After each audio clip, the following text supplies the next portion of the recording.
Hello friends, आप सबका स्वागत है मेरी इस नई वीडियो में जहां पे आज हम रियल नंबर्स की पहली एक्सरसाइज स्टार्ट करने वाले हैं। तो बिना कोई टाइम वेस्ट किए शुरू करते हैं।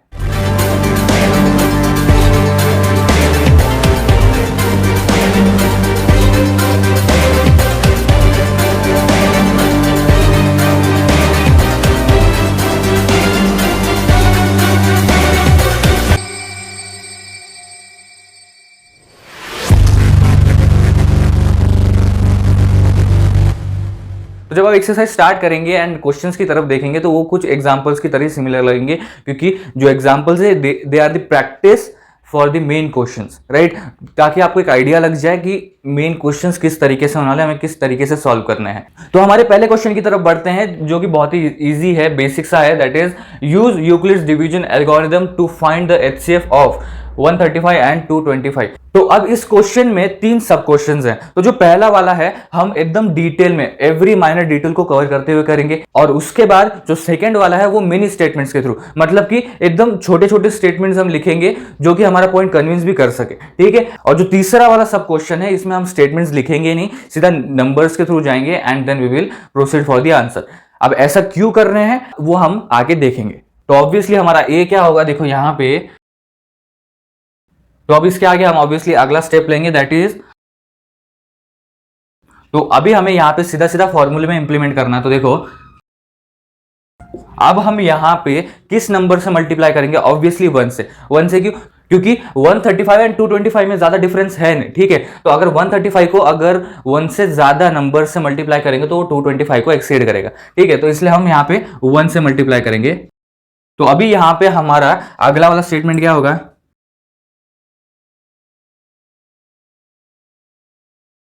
तो इस तरीके से होगा। देखिए क्या है, आर हमारा 0 नहीं आया, राइट। तो हम यूक्लिड्स एल्गोरिथम यूज करेंगे to the new value of a that is 135 and new value of b that is 90। सीधा सीधा इंप्लीमेंट करेंगे। सो यहां पे भी हम 1 से ही मल्टीप्लाई करेंगे, you know the reason obviously. तो अब यहां पे भी हमारा 45 रिमाइंडर आया, राइट। तो यहां पे हमारा आर 0 नहीं, तो हम आगे प्रोसीड करेंगे। अब देखो यहाँ पे 45 2 से सीधा सीधा 90 हमको देता है, ठीक है। सो यहाँ पे देखो 2 से सीधा सीधा मल्टीप्लाई करेंगे और हमारा रिमाइंडर आ जाता है 0, ठीक है। अब यहाँ पे फिर आगे बढ़ेंगे हम। अब देखो ये हमारा प्रोसीजर एंडिंग स्टेटमेंट हो गया, जैसे कि मैं बोलता हूं। अब हम सॉल्यूशन एंडिंग स्टेटमेंट लिखेंगे, दैट इज, सो इस तरीके से हमारा पूरा का पूरा ये क्वेश्चन सॉल्व हो जाता है। ये वाला जो फॉर्मेट है इस तरीके से अगर आप जा रहे हो तो वो मार्क्स पे डिपेंड करता है, ठीक है। अगर ज्यादा मार्क्स के लिए आ रहा है और स्पेसिफिकली एक पर्टिकुलर क्वेश्चन है, स्पेशल क्वेश्चन जो सिर्फ इसी तरीके से बोलता है, तो वहां पे आपको इस तरीके से लिखना है, ठीक है। अब सेकंड सब क्वेश्चन की तरफ बढ़ते हैं, दैट इज 196 एंड 38,220। अब इसको हम मिनी स्टेटमेंट्स के थ्रू देखेंगे, मतलब जो हम अब तक लंबे लंबे स्टेटमेंट्स लिखे हमने पहले इसमें, तो इसमें उतने लंबे स्टेटमेंट्स नहीं रहने वाले, छोटे छोटे स्टेटमेंट्स रहेंगे जो कि पॉइंट कन्विंसिंग होंगे। तो ऑब्वियसली यहाँ पे सबसे बड़ा नंबर हमको दिख रहा है यहाँ पे 38,220। तो यहाँ पे हम सीधा सीधा उसी तरीके से जाने वाले, देखो। तो अब यहाँ पे हम ये नहीं लिखेंगे कि the value of A and B, so यहाँ पे सीधा सीधा हम लिखेंगे, ओके। तो स्टार्टिंग में इतना कुछ है नहीं, राइट। हमको सिर्फ ए एंड बी का वैल्यू बताना, तो इस तरीके से जाएगा सेम फॉर्मेट में। अब देखो आगे,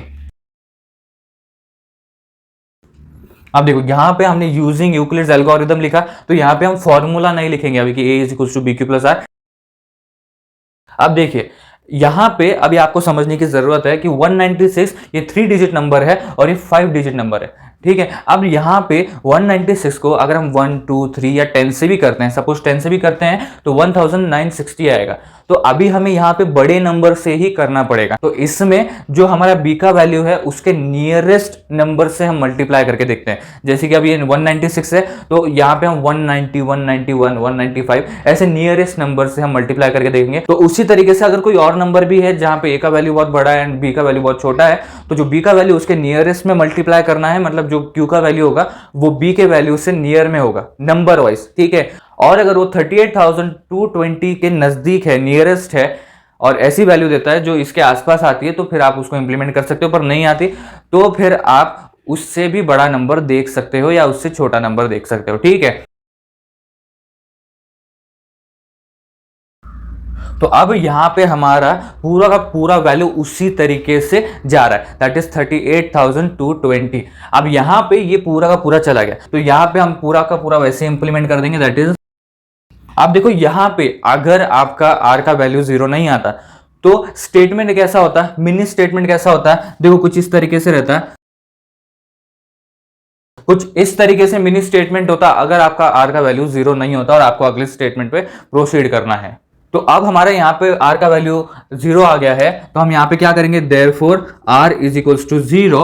ओके, तो हमारा प्रोसीजर एंडिंग स्टेटमेंट कुछ इस तरीके से होने वाला है, therefore r is equals to 0, so HCF of 38,220 and 196 is 195। तो यहाँ पे सिंपल सा हमारा अगला स्टेटमेंट जो होगा, that is solution ending statement, वो कुछ इस तरीके से होने वाला है।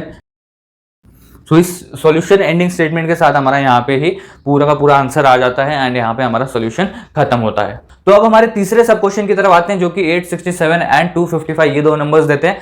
And the most important thing, तीसरे क्वेश्चन में हम बिल्कुल भी स्टेटमेंट्स यूज नहीं करने वाले, सीधा सीधा कैलकुलेशंस परफॉर्म करने वाले हैं। जो नेसेसरी स्टेटमेंट्स हैं, जैसे कि जो हमें ए एंड बी का वैल्यू बताते हैं, procedure ending statement and the solution ending statement, ऐसे कुछ नेसेसरी जो स्टेटमेंट्स हैं वो हम देखने वाले हैं यहाँ पे, वो लिखने वाले हैं एंड बाकी का पूरा कैलकुलेशन होने वाला है। तो यहां पे हमने ए का वैल्यू एंड बी का वैल्यू ले लिया है। अब सीधा सीधा यूजिंग यूक्लिड्स एल्गोरिथम ये लिखना ही पड़ेगा, नेसेसरी स्टेटमेंट है। एंड आफ्टर दैट हम सीधा सीधा कैलकुलेशन स्टार्ट करेंगे अभी। तो अब क्यू का वैल्यू क्या होगा, देखो कैलकुलेट करके देखते हैं। तो सबसे पहले 2 से करके देखते हैं। तो ये जो 510 है ये इतना नियरेस्ट नहीं है, सो हम क्या करेंगे, अब अगले नंबर से करके देखेंगे। तो हमारा आता है 765। अब ये जो है नियर है, अब इससे भी नियर जा सकते हैं क्या, जैसे 867, तो इससे नियर जा सकते हैं क्या, वो भी चेक कर लेते हैं। सो देखो यहाँ पे हमने 4 से करके देखा तो वो बहुत ही ज्यादा एक्सीड कर रहा है। ओके, सो यहाँ पे अभी हम 3 से करेंगे, तो यहाँ पे अभी हमारा रिमाइंडर क्या है, 102। तो ऑब्वियसली अभी हम 255 इज इक्वल्स टू 102। अब 102 ऑब्वियसली अगर 2 से मल्टीप्लाई करेंगे तो क्या होगा, 204, और 3 से करेंगे तो वो एक्सीड कर रहा है 255 को, तो हम यहाँ पे 2 से करेंगे। अब आते हैं अगले इस पे, दैट इज अब यहाँ पे सीधा सीधा जा रहा है 51 से, दैट इज अगर 2 से मल्टीप्लाई करें तो, और हमारा रिमाइंडर आ जाता है 0। अब देखो हमने बीच में कोई भी स्टेटमेंट नहीं लिया। अब हम प्रोसीजर एंडिंग स्टेटमेंट लेंगे, दैट इज ओके। अब सीधा सीधा हमारा क्या आएगा, सॉल्यूशन एंडिंग स्टेटमेंट आएगा, दैट इज। तो देखो यहां पे हमने क्या किया, स्टेटमेंट यूज ही नहीं किए एंड सीधा सीधा जो भी हमें बताना था वो यहां पे हो गया। अब देखो यहां पे क्या कन्विंसिंग पॉइंट्स नहीं आ रहे, दैट इज देखो यहां पे हमने सीधा सीधा जो भी कैलकुलेशन था वो दिखा दिया, जो भी इंपॉर्टेंट स्टेटमेंट्स थे वो दिखा दिए। तो यहां पे सिर्फ एक चीज दिखानी थी और समझानी थी, दैट इज अगर कोई भी क्वेश्चन इस तरीके से आता है, पर्टिकुलरली यूक्लिड्स एल्गोरिथम पे आता है, तो आपको 2 चीजें देखना बहुत ज्यादा जरूरी है, दैट इज क्वेश्चन का फॉर्म क्या है। अब पहली चीज तो देख ली कि क्वेश्चन का फॉर्म कैसा है, पर उसके ऊपर टोटली डिपेंड नहीं होता कि आप स्टेटमेंट्स लिखेंगे या नहीं, डिटेल में जाएंगे या एकदम शॉर्टकट तरीके से ब्रीफली आप पूरा आंसर निकालेंगे। जो दूसरी चीज है इस पे डिपेंड होता है कि आप डिटेल में जाएंगे या फिर बिना स्टेटमेंट्स के फिर आगे बढ़ेंगे, दैट इज मार्किंग स्कीम कितनी है ऐसे क्वेश्चंस की। ओके, तो ज्यादातर यही देखा गया है कि यूक्लिड्स डिवीजन एल्गोरिथम में ज्यादा मार्किंग स्कीम्स नहीं होती, मतलब कम मार्किंग स्कीम्स के कम मार्क्स के क्वेश्चंस आते हैं, जैसे 1, 2 और 3। ओके, सो ज्यादा मार्क्स के लिए ये क्वेश्चंस नहीं आते। जो भी आज हमने इस पहले क्वेश्चन के थ्रू और ये 3 सब क्वेश्चंस के थ्रू डिस्कस किया, ये बहुत ही इंपॉर्टेंट पॉइंट्स थे, क्योंकि मार्किंग स्कीम के हिसाब से जाएंगे तो आपका टाइम बहुत ज्यादा सेव होने वाला है। तो जब ऐसे कुछ क्वेश्चन हो तो वहां पे मार्किंग स्कीम जरूर देखे। एक्सरसाइज 1.1 का पहला क्वेश्चन यहाँ पे खत्म होता है। अब बढ़ेंगे दूसरे क्वेश्चन की तरफ। तो वीडियोस को लाइक एंड शेयर जरूर कर देना और चैनल को सब्सक्राइब कर देना, अब तक नहीं किया है तो तुरंत कर दो और नोटिफिकेशन बेल को भी ऑन कर देना। And thank you for watching this video friends.